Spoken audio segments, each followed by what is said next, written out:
Hi there, dear friends. This is Robert Hatton. This is the Encourager.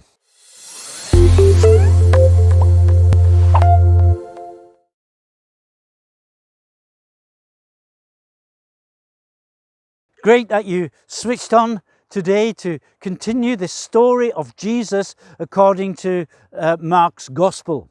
Jesus leaves the area around Tyre and Sidon. He leaves Phoenicia and he comes back south to the Sea of Galilee, but he doesn't go to Galilee. He goes to the province that is next to it, Trachonitis, I think it's the right name. He goes to Trachonitis and he goes to the city, the town, actually it's just a village of Bethsaida. Now in Bethsaida, that's where Peter and his brother Andrew, that's where they grew up. And Philip also came from Bethsaida. And so he goes to that village. It's very, very close to Capernaum, which was in Galilee. And Jesus is very well known in the meanwhile in Capernaum. And so probably people from Bethsaida have heard about him, have traveled to Capernaum, have experienced him. And when Jesus gets to Bethsaida, then people come to him and they ask Jesus, they beg Jesus to lay his hands on one of their friends, a blind man, and to heal him. Now Jesus does something that's pretty strange. He takes this man and he leads him out of the village. Then he spits and then he lays his hands on him. And then he asks the man, what's happened? And the man said, and you know, what's happening with your sight? And the man said, I see people like trees. So he's partially healed. His vision has been partially restored, but not completely. And Jesus lays hands on him again, and then the sight is completely restored. And then he tells the man, he says, go back to your house, go back to your family, but don't go into your village.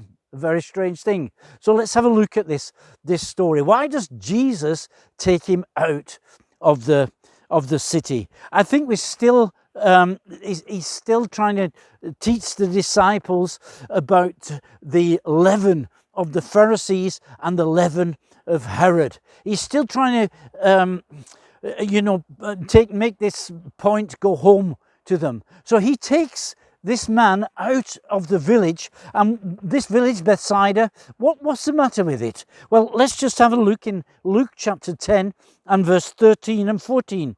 And Jesus speaks over this village. He says, woe to you, Chorazin, woe to you, Bethsaida. For if the mighty works done in you have been done in Tyre and Sidon, they would have repented long ago, sitting in sackcloth and ashes. Well, Jesus speaks quite a harsh word upon this city that's so close to Capernaum, and he also, in another place, he also speaks similar words over Capernaum, because Capernaum and Bethsaida both have seen the ministry of Jesus, both have experienced the healing power and how Jesus has set people free and restored them, and they didn't receive it. And I suppose especially Bethsaida was full of unbelief.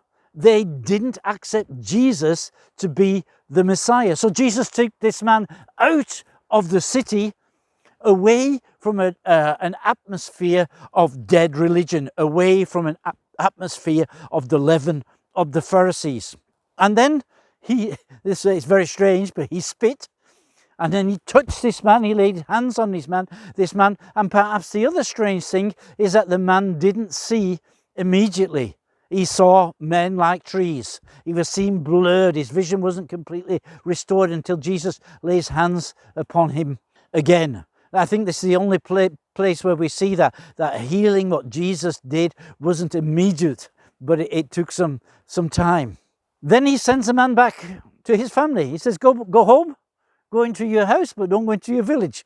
And this seems to be very strange as well. And he's telling him, no, don't go under the influence of this leaven again. Neither the leaven of the Pharisees or the leaven of Herod. Now, there are a number of different kings called Herod, and the king he was called the Tetrarch, who was a quarter king. If you remember, we spoke about him. Philip, Herod Philip was his name. He was a would-be king. He was a king who tried to appease the Romans and would try to sell it to the people that he was doing good for the people, but actually it was only bringing himself great honor.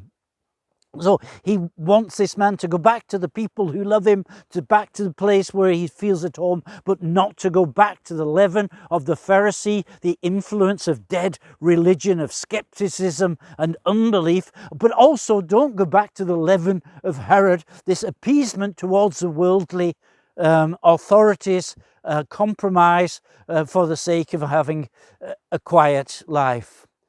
There was a man called John Calvin.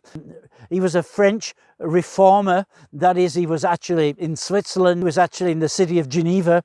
And he tried to make Geneva into a Christian city. Now, he would observe how the priests in the church would operate, and Calvin exposed a lot of corruption. And the priests, they would go round and they would pray for the sick, but they would demand that they were paid for this ministry, and they weren't paid little. They prayed for the sick, but they charged a fee for it. And Calvin was very against this. He exposed this corruption, but then he said that we are not to pray for the sick because prayer for the sick is now vanished. That's no longer applicable. So you're not to do that. And then he appeased the worldly authorities and tried to make Geneva a Christian city by imposing very strict laws, and people who didn't attend the church service on Sunday would be punished with fines or even imprisonments. He freed himself from the leaven of the Pharisees, but he'd fallen for the leaven of Herod. And Jesus says, beware of both kinds of leaven, because they both contaminate the whole bread mixture. I realize that as I speak about people in the Bible, speak about people in church history, that I must also, before I start to criticize these people, I must look into my own heart. And I must examine my heart, and I've got to have a look. Where am I falling for the leaven of the Pharisees? Where am I falling for the leaven of Herod? And I've got to get rid of it. Both kinds of leaven, got to get rid of out of my life. So thank you very much for listening this morning. God bless you. Have a good day. You're Robert Hatton. You're an encourager.